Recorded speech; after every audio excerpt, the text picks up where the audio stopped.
In this video, I'm going to teach you how to connect PlayStation 5 controller to Samsung S21. It's a very easy process, so make sure to follow along. Setting up your DualSense controller and using it on your Samsung S21 is extremely simple.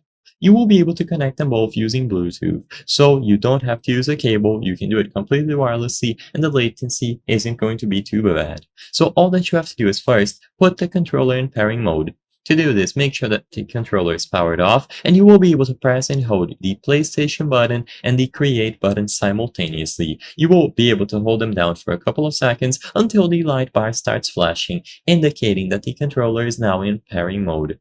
So now you will be able to set up Bluetooth on your device. Go over to the settings and turn on Bluetooth on your Samsung S21. You can also pull down on the bar at the top of your screen and you should be able to find the option there as well. Just make sure that Bluetooth is enabled. Once this is done, as long as the controller is indeed in pairing mode and you put it in close proximity of your Samsung S21, you will be able to find it under the list of available devices. All that you have to do now is choose it from the list, and immediately upon choosing the DualSense controller, it is going to automatically pair itself up and the light bar will stop flashing and remain solid. Now, if you open any game that has controller support, you will be able to play using your DualSense controller.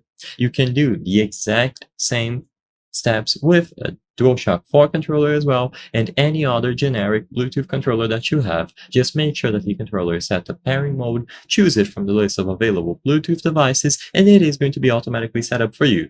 If it doesn't work, first restart your device, and next try unpairing and pairing the controller again. Usually as soon as it is paired up for the first time, it is always going to automatically pair itself up. I hope I was able to help you on how to connect PlayStation 5 controller to Samsung S21. If this video helped you, please be sure to leave a like and subscribe for more very easy tips. Thank you for watching.